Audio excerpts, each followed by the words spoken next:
Imagine being born into a world where survival was never guaranteed.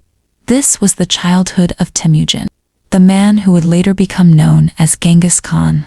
Born on the harsh Mongolian steppe, Temüjin grew up surrounded by rival tribes, constant violence, and extreme poverty. But his life became even harder when his father was killed. His family was abandoned by their own tribe and left to survive alone.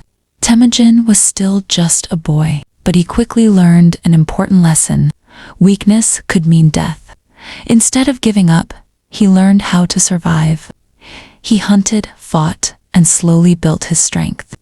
Nobody could have imagined it at the time, but this struggling young boy would eventually unite the Mongol tribes and create one of the largest empires the world had ever seen. After his father's death, Temüjin and his family were left with almost nothing. They had no powerful tribe protecting them.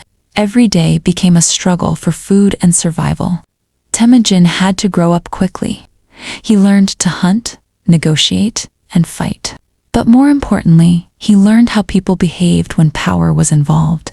He discovered that loyalty could disappear when circumstances changed.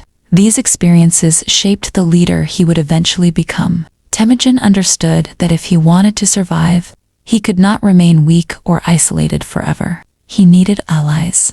He needed followers. And most importantly, he needed a way to unite people who had spent generations fighting each other. That would become his greatest challenge and his greatest achievement. Temüjin's journey was filled with danger.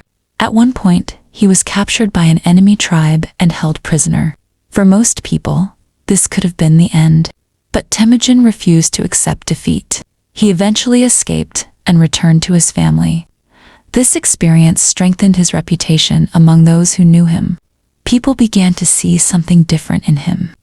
He was not simply another tribal warrior. He was intelligent, courageous, and extremely determined. Temüjin also understood something that many tribal leaders ignored. A strong army was not built only through fear. It was built through loyalty. He began attracting warriors who believed in him, and slowly, the abandoned boy who once had almost nothing began building his own power. Temüjin knew he could not conquer Mongolia alone. So instead of immediately fighting everyone, he began creating alliances. He formed relationships with powerful leaders and gathered loyal warriors around him. But Temüjin's greatest advantage was his ability to reward people based on loyalty and ability rather than simply their family background. This helped him attract talented warriors from different tribes. His followers became increasingly loyal because they believed that serving Temüjin could improve their own lives. But not every tribe accepted his rise. Some became enemies. And when conflict came, one by one, he defeated rival leaders and absorbed their warriors into his growing army. The scattered tribes of Mongolia were slowly becoming one powerful force. In the early 13th century, Temüjin achieved something that seemed almost impossible. He united many of the powerful Mongol tribes under his leadership. At a great gathering of tribal leaders, he was proclaimed Genghis Khan. He was no longer simply Temüjin. He was now the supreme leader of a united Mongol people. But becoming Khan was only the beginning. Genghis Khan wanted more than control over Mongolia.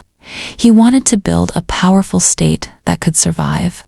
Beyond individual tribal rivalries, he reorganized his army and society, created new systems of loyalty, and placed capable people in important positions. The Mongols were no longer a collection of separate tribes. They had become a unified military power, and soon their attention would turn beyond the Mongolian steppe. The Mongol army became one of the most effective fighting forces in history. Their greatest weapon was mobility. Mongol warriors could travel enormous distances on horseback and survive in harsh environments. They were also highly skilled archers. A mounted Mongol warrior could fire arrows while riding at high speed, making them extremely difficult to defeat. But their success was not only about fighting. Genghis Khan used discipline, communication, intelligence, and carefully planned tactics. His army was organized into structured units, making it easier to control thousands of warriors. The Mongols also used deception. They could pretend to retreat, lure enemies into dangerous positions, and then suddenly attack. Their enemies often had larger cities and stronger walls, but the Mongols had something different: speed, organization, and a leader who understood warfare better than most of his opponents. After uniting the Mongols, Genghis Khan began expanding his power beyond Mongolia. One of his major targets was the powerful Jin dynasty in northern China. The Mongol army faced enormous cities, fortified walls, and well-equipped defenders. But Genghis Khan adapted. His forces learned siege techniques and used engineers and specialists from conquered territories. This allowed the Mongols to attack fortified cities that would have been almost impossible for a purely nomadic army to defeat. The campaigns were brutal, and countless people suffered as cities fell. But with every victory, the Mongol Empire grew stronger. Genghis Khan was no longer simply conquering land. He was building a military empire that could challenge the great powers of Asia, and his next target would be even farther west. Genghis Khan eventually turned his attention towards Central Asia. A powerful empire known as the Khwarezmian Empire controlled much of the region. After a major conflict between the two powers, Genghis Khan launched a massive campaign. Mongol armies moved across deserts and mountains, attacking cities from multiple directions. Their speed shocked their enemies. Cities that believed their walls could protect them suddenly found themselves surrounded. The Mongols captured major centers across Central Asia, and their territory expanded dramatically. For the people living in these regions, the conquest was devastating. But from a military perspective, the campaign demonstrated just how powerful the Mongol system had become. The empire was now stretching far beyond Mongolia, and the name Genghis Khan had become known across much of Asia. At the height of Genghis Khan's expansion, the Mongol Empire covered an enormous area. His armies had conquered territories across China and Central Asia and had pushed toward regions much farther west. But the empire was not built only through battles. Genghis Khan created systems for communication, administration, taxation, and military organization. He also encouraged trade across the territories under Mongol control. The famous Silk Road became increasingly connected under Mongol rule. Messages could travel faster. Merchants could move between distant regions. Ideas, technologies, and goods traveled across enormous distances.